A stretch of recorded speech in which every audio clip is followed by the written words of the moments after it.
Salut les gars, c'est Adèle, j'espère que vous allez bien. Bienvenue dans cette nouvelle vidéo que, encore une fois, je tourne au jour le jour. Il est 13h07 et la vidéo doit sortir à 18h, normalement, max 18h30.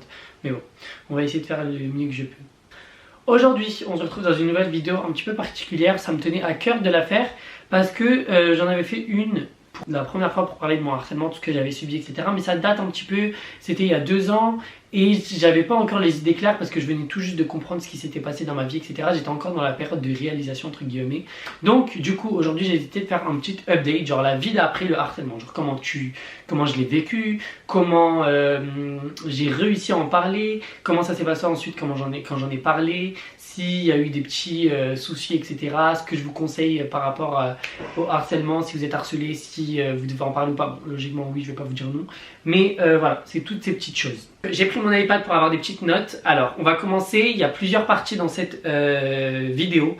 On a la partie numéro 1 qui est comment je me suis rendu compte que je me faisais harceler.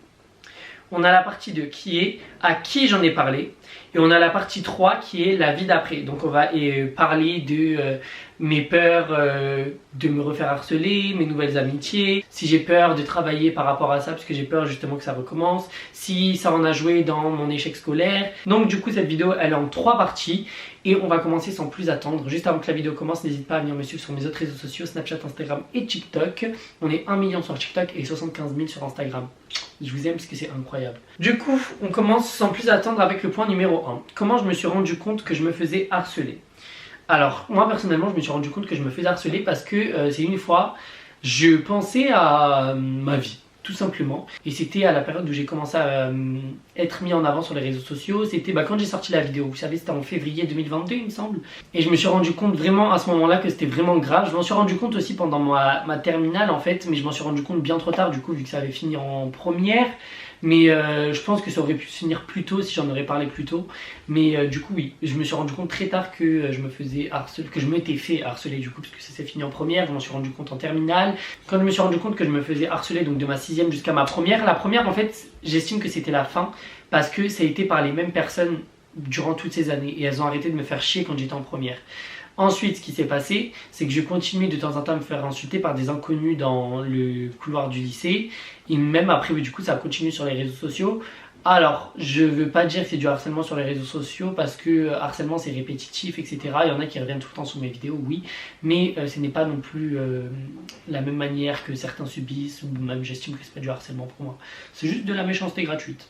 Et c'est surtout grâce aux réseaux sociaux aussi que j'ai su ce qui se passait parce que, je sais pas, je me suis senti super libre. J'étais moi-même sur les réseaux sociaux et je voyais qu'il y avait plein de gens qui étaient gentils avec moi, contrairement à ce que les gens de ma ville m'ont fait comprendre, que du coup, vu comment je me comportais, j'étais pas comme eux et j'étais pas normal. Alors que quand j'étais sur les réseaux sociaux, personne me disait rien. J'étais de la même manière sur les réseaux sociaux et dans la vraie vie. Et bizarrement, après, une fois que j'ai été mis en avant sur les réseaux sociaux, plus personne des gens concernés m'ont fait du mal. On va utiliser ce terme-là. Et du coup, pour celles et ceux qui ne savent pas, je vais pas répéter ce qui s'est passé, mais j'ai subi 7 ans de harcèlement, donc ça a commencé en 6e, ça s'est fini en première. Et du coup voilà, par rapport au fait aussi que je m'en rendais pas compte, c'est aussi je m'en rendais pas compte parce que c'était beaucoup mes amis qui me faisaient subir ça. Quand on était en embrouille, ils me faisaient la misère. Quand on était amis, ils se comportaient normalement. Puis après quand on s'embrouillait, patati patata, bref, c'était vraiment un cercle vicieux parce que c'était que mes amis. Du coup c'est pour ça que je m'en rendais pas compte. Et j'essayais de leur trouver des chances à chaque fois de me dire que c'était leur comportement qui était comme ça. Mais c'était pas normal. Donc du coup voilà pourquoi je m'en suis pas rendu compte dès le départ de pourquoi je me faisais harceler et de ce fait que je me faisais harceler tout simplement. Purée, cette vidéo elle est rapide hein. À qui j'en ai parlé? Alors faut savoir que de base moi j'étais quelqu'un, j'avais trop honte de me confier sur ma vie, etc. Et du coup ça a commencé, j'ai commencé à en parler avec mes premiers amis sur les réseaux sociaux, Arminio, etc. Arminio, Lucille, bref à toutes ces personnes là j'en avais parlé. Tous mes amis proches étaient au courant, donc mes amis proches, mes amis des réseaux sociaux, Arminio, Lucille, Maya, Ryan, Rabat, etc. Parce que c'était vraiment eux avec qui je parlais au début, Sandy, Maud, Amon, etc. Bon, c'était vraiment ces personnes-là avec qui je parlais au début, même Lina, etc. Bon, j'essaie de mettre tout le monde comme ça, j'espère que j'oublie personne. Mais voilà, eux ils savaient en fait parce que je sais pas, je me sentais trop bien avec eux. Bon, je leur parle toujours, mais je me sentais trop bien avec eux. Et genre, j'avais trop cette facilité à me confier parce qu'en fait, c'était des gens tellement pas dans le jugement. Et en fait, c'était des nouveaux amis. Et il me manquait tellement ça dans ma vie, des nouveaux amis. C'est des choses que j'avais j'avais pas eu parce qu'en fait pendant, du coup vu que je suis arrivé quand j'avais 8 ans ici, pratiquement mes amis c'est resté les mêmes de mes 8 ans jusqu'à mes 17 ans, tu vois, et j'ai jamais eu de changement. Et en fait moi faut savoir que je suis quelqu'un, j'aime trop aimer les gens mais par phase, ça veut dire genre par phase, genre par exemple là pendant 5-6 mois je vais te kiffer de ouf, pas même pendant un an et demi, et puis après tu vas me casser les... Je vais plus pouvoir te saquer. Ça veut dire que du coup, ça me faisait tout le temps ça avec mes amis. Mais au bout d'un moment, tu vois, j'ai pété un câble, j'arrivais plus à me les voir tous. Et il me fallait du changement. Et grâce aux réseaux sociaux, j'ai eu ce changement-là. Et j'ai rencontré de nouvelles personnes. Et c'est pour ça que du coup, je me suis permis de me confier à eux, etc. Parce que dans tous les cas, je pouvais pas me confier à mes amis de la vraie vie. Parce que c'est eux qui me faisaient subir ça. Tu vois, c'était un peu... Bon, après, il y en a, ils étaient super gentils, mes amis de la vraie vie, bien sûr. C'était pas tous comme ça. Mais je sais pas si eux, ils se rendaient compte ou pas. Je sais pas comment ils voyaient ça, en fait. Donc bon, je leur ai jamais demandé parce qu'à l'heure d'aujourd'hui, il y a certains avec qui je ne parle même plus et Dieu merci. Et du coup, la première fois que j'en ai parlé, moi c'était sur les réseaux sociaux. Comme je vous ai dit, c'était dans une vidéo YouTube qui cumule plus de 170 000 vues aujourd'hui. C'est incroyable. J'ai eu du soutien de beaucoup de personnes. On s'est retrouvé en 20e tendance YouTube parce que c'est vraiment quelque chose de, je vous jure, trop important sur la façon dont il faut sensibiliser les gens. Et en fait, plus j'avance dans la vie, plus je me rends compte que le harcèlement est tellement compliqué. C'est compliqué pour les personnes qui le subissent et c'est compliqué parce qu'il y a eu tellement d'histoires. Mais du coup, pour revenir à ce que je disais, moi j'en avais parlé du coup sur les réseaux sociaux et en fait, de base je voulais pas le faire parce que ma famille n'était pas au courant et j'avais peur d'en parler à ma famille parce que je me suis dit bon, ils vont être full jugement, etc. Parce que j'en avais jamais parlé et personne dans ma famille n'avait forcément... subi ça, donc ça veut dire qu'en vrai de vrai je pouvais pas, je sais pas, j'avais honte d'en parler. Donc je me suis dit en fait il faut que je me venge, et moi ça va être ma façon à moi de me venger en faisant une vidéo YouTube sur ça. Et du coup j'ai décidé de me venger en faisant une vidéo YouTube sur le harcèlement parce que, et en racontant en fait tout ce qui s'est passé. J'ai même affiché des messages vocaux, j'ai affiché des messages, etc. Parce que c'était trop, en fait c'était trop, je pouvais plus me les voir les gens de ma ville. J'ai croisé dans la rue, je me dis putain, j'ai ce sentiment d'impuissance de ne jamais avoir su me défendre, mais aujourd'hui je peux, je sais que le peuple va m'entendre et du coup j'ai décidé de me confier à vous et je vous ai raconté l'histoire. Et puis bah franchement, normal, la vérité normale. Je suis désolé ma soeur, normal. Non, faut que j'arrête d'être ghetto par contre. Ça c'est un truc qu'il faut que j'arrête vraiment pour de vrai. Mais oui, du coup voilà, moi honnêtement, pour être honnête, quand j'ai fait la vidéo c'était plus par un esprit de vengeance que par un esprit de... Même si je savais que j'allais dénoncer, en soi pour moi c'était plus un esprit de vengeance parce qu'en plus j'étais jeune, je venais d'avoir 17 ans, mais quand t'as 17 ans en soi en nombre ça change rien à ta maturité. Quand j'avais 16 ans j'étais autant immature qu'à 15, quand j'avais eu 17 ans j'étais toujours autant immature qu'à 16, tu vois. En fait pour moi il n'y avait rien qu'à changer à part le nombre. Oh my god, même pas, je venais d'avoir 16 ans, non? Parce que alors, je venais d'avoir 16 ans il me semble. Attends, parce que j'ai eu 17 ans en quelle année? J'ai pas 19 ans, Dieu merci, j'espère que j'ai pas 19 ans. Attends, j'espère que j'ai pas dit... Les gars, je sais plus j'ai quel âge au nom de Dieu. 2023 moins 2004. Non. Mais au nom de Dieu, j'ai pas... Mais c'est quoi ce délire là? Donc du coup, j'ai sorti cette vidéo l'année dernière, j'avais 17 ans, j'allais avoir 18 ans, quelques mois plus tard. Et moi c'était par pur esprit de vengeance, vous savez que je suis très immature et moi tu me fais du mal, je veux me venger. Après j'ai sorti cette vidéo, il y en a une qui est revenue qui m'a dit mais c'est pas du harcèlement ce qu'on t'a fait et tout, parce qu'il y a une de mes potes qui l'a envoyé à une des meufs qui avait été clairement visée dans la vidéo. Je parlais d'elle clairement, de tout ce qu'elle m'a fait. Et une de mes potes elle est partie lui envoyer comme une vicieuse. Et elle lui est partie lui dire regarde qu'il est parti raconter sur toi sur YouTube et tout. Et elle était en mode choc barre, tu vois, je savais pas, je pense que j'allais faire ça un jour dans ma vie. Elle a dit oui mais toi en CM2 tu m'as bien tiré les cheveux, j'ai jamais parlé de harcèlement etc. Alors que je lui avais tiré les cheveux une fois en CM2 parce qu'on se battait et tout, bref, des trucs de merde. Mais on était enfants et en plus c'était pas répétitif, contrairement à toi. Mais franchement ouais c'est vrai que... quand je l'ai fait honnêtement, comme je vous ai dit, j'étais vraiment dans un esprit de putain de vengeance parce que je pouvais plus me les voir et je savais que j'avais ce pouvoir. Honnêtement, je savais que j'avais ce pouvoir des réseaux sociaux. C'était la seule façon pour moi de me venger parce que je sais pas me battre. J'avais peur de leur répondre et qu'ils me frappent ou ça s'embrouille et bref. Parce qu'en général, quand ils s'embrouillaient, et c'est même avec peu importe les personnes, ils s'embrouillaient devant tout le monde. Ça veut dire que tu te fais humilier publiquement de ouf.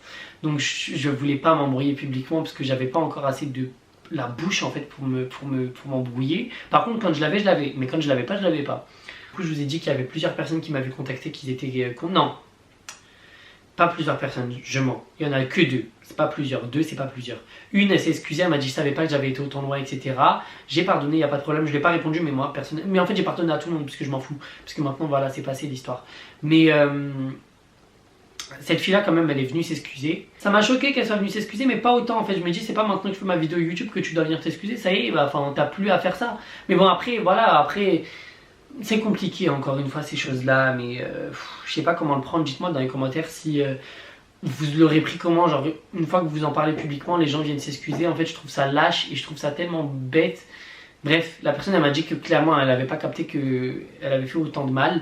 Une autre, comme je vous ai dit, elle me disait que c'était pas du harcèlement. Dans ces cas-là, comme je lui avais tiré les cheveux en CM2, moi aussi c'était du harcèlement. Et une autre qui était visée, elle n'est jamais venue s'excuser. Bon, les autres ils sont jamais venus s'excuser clairement. Et ils en avaient rien à foutre, je sais pas s'ils ont vu la vidéo ou pas. Et il y en a juste une qui est venue s'excuser en janvier 2022 ou 2023 il me semble. Il me semble qu'il était en janvier 2023, elle était venue s'excuser avec un pavé comme ça. Et voilà, franchement wallah. Parce qu'elle est venue s'excuser à moi et à mes potes, parce qu'elle nous avait fait la misère à moi et à mes potes, elle nous a fait du mal à moi et à mes potes, mais en fait ça n'a pas servi de leçon forcément, en fait le fait qu'elle est reculpabilisée, etc. Ça a changé en rien, même si c'est plus moi aujourd'hui la victime de ce genre de choses, c'est d'autres personnes et je trouve ça bête, au nom de Dieu je trouve ça trop ridicule et débile. Donc franchement réglez vos problèmes avec Dieu, c'est pas mon histoire ça. On passe au troisième et dernier point qui sera un peu plus long je pense, c'est la vie d'après. D'ailleurs ça sera le titre de cette vidéo. Alors dans la vie d'après, comme je vous ai dit, on va élaborer plusieurs sujets. Donc on va prendre le sujet numéro 1 qui est la peur des nouvelles amitiés. Parce que quand on a la peur des nouvelles amitiés, on a sûrement peur que ça se repasse, qu'on revive ça, etc. Mais moi j'ai envie de vous dire un truc par rapport à mon histoire de harcèlement. Sachez qu'aujourd'hui pour moi, cette histoire-là, elle est tellement passée que en fait, comme je vous ai dit, regardez tout à l'heure je faisais des blagues, etc. Je parlais avec du second degré et tout, parce que ça y est, en fait ça me touche tellement plus. Il n'y a plus rien qui me touche par rapport à ça. Mais du coup oui, j'ai pas forcément peur des nouvelles amitiés, justement je cherche des nouveaux amis. Si vous êtes cool et tout, mais en fait il faut que ça soit naturel, faut pas traîner avec moi parce que genre je suis sur les réseaux sociaux. Mais c'est super hautain, mais je suis qui moi? Je suis un malade ou quoi moi? Ok, qu'est-ce qu'il a Kylie Jenner, je suis un malade ou quoi? Donc non, franchement, et le deuxième point d'ailleurs c'est elle est ça, peur que ça recommence. Franchement non, j'ai plus peur de me faire harceler, j'ai pas peur que ça recommence parce que je pense pas que ça recommencera. Et puis même je pense que j'ai les épaules suffisamment lourdes pour resubir une deuxième vague hein, avec les réseaux sociaux entre temps. Du coup j'ai subi des vagues de haine. Avec la vraie vie, 7 piges, j'ai envie de te dire, 7 piges de harcèlement McGo. On en a bien subi, mais franchement, la vérité, c'est passé. Maintenant, j'ai suffisamment les épaules lourdes pour subir les critiques, le harcèlement des gens en fait. Mais bon, après, je pense que tant qu'on l'a pas vécu une deuxième fois, je pense qu'on peut pas dire ça. Mais bon, je pense que j'ai les épaules pour. Après, on verra si ça arrive, que Dieu m'en préserve. Mais bon, on verra si ça se repasse. Le troisième point, c'est est-ce que j'ai peur de travailler, etc. Bon, moi je considère que ce que je fais, la création de contenu, c'est du travail. Et du coup, pour revenir sur le point, non, j'ai pas peur de travailler, parce que déjà je fais déjà un travail, c'est créateur de contenu. Le prochain point qui est l'échec scolaire. Alors faut savoir que du coup moi j'étais en échec scolaire déjà de base parce que je détestais l'école. Mais je sais pas honnêtement si ça en a joué un rôle, je pense pas du tout. Enfin je pense que ça en a joué un rôle mais pas plus grand que ça en fait, j'ai juste toujours détesté l'école. Parce que j'ai toujours rêvé d'être connu, de faire du cinéma, de faire plein de choses sur les réseaux sociaux et surtout d'être connu. Donc l'école ça m'a jamais plu parce que c'était pas mon domaine préféré. Mais après bien sûr j'appréciais plus du tout l'école à la fin, je pense que c'était l'une des raisons mais ça n'a pas été la première et ça n'a pas été la dernière par contre. Prochain point, est-ce que j'ai peur des gens maintenant dans le sens où j'ai peur d'être jugé etc. Pas du tout. Avec les réseaux sociaux je vous ai dit, les réseaux sociaux quand je vous dis ça rebooste la confiance en soi. Ah mais niveau max hein. Oh là là là là. Mais en tout cas merci parce que c'est grâce à vous tout ce que je vis aujourd'hui. Et grâce à vous si j'ai réussi à me sortir de toutes ces mauvaises choses de ma vie. Parce que c'est arrivé à un très bon moment, Dieu merci. De très longues histoires que je vous raconterai au fur et à mesure. Il faut juste que je sois plus à l'aise avec ce genre d'histoire. Je suis très à l'aise mais il y a des choses que je ne peux pas raconter que personne ne sait sur terre. Enfin si, mes amis très proches. Mais d'autres ne savent pas du tout. Vous aimeriez savoir hein, mais c'est des histoires bouillantes. T'es allé ouf, ça veut dire je pourrais les raconter je pense dans 10 ans. Vous savez, ce qui me fait rire avec cette note, c'est que même si je suis à l'aise sur les réseaux sociaux, j'ai quand même mis du temps à faire cette vidéo parce que regardez, je vous screen ça, regardez. Mais les gars, je l'ai écrit le 13 juin 2023 à 17h50 cette note, 49 pour être précis.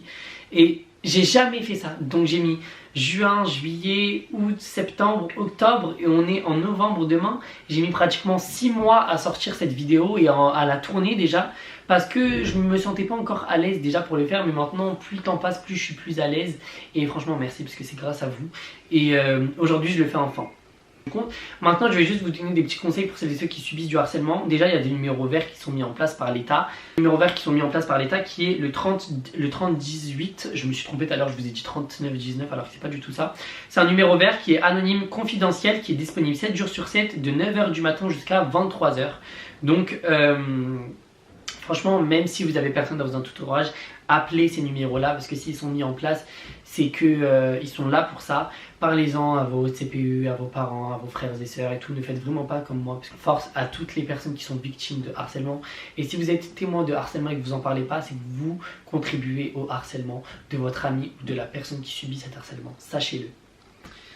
C'est ça j'ai dit. Vous pouvez aussi venir me raconter en DM Instagram, en DM TikTok, en DM Snapchat. Peu importe, je m'appelle Aidez-le partout, sauf sur TikTok du coup c'est Aidez-le.2, mais vous allez me trouver si vous tapez Aidez-le. Si vous voulez venir me parler, c'est avec grand bien que ça vous fasse. Si je réponds pas et si vous pouvez pas m'envoyer sur les réseaux sociaux, envoyez-moi sur l'adresse mail que je vous affiche juste ici. Elle est déjà créée, mais je ne sais plus c'est quoi en tête. Merci à toutes et à tous d'avoir regardé cette vidéo. C'est un petit update de ma vie par rapport au harcèlement, etc. Aujourd'hui, sachez que ça va beaucoup mieux, ça va même mieux. Cette histoire, elle est loin derrière moi. Enfin, loin, non, j'abuse un petit peu parce que j'y pense très souvent, mais elle me touche plus du tout. C'est ça que je voulais vous dire. Merci à toutes et à tous d'avoir regardé cette vidéo. Si cette vidéo vous a plu, du coup, n'hésitez pas à me le dire dans les commentaires. On se retrouve demain pour une nouvelle vidéo YouTube. En attendant la prochaine vidéo, je vous souhaite tous les bonheurs del mundo et à bientôt les guys. Bisous les gars. Ah, j'ai faim par contre.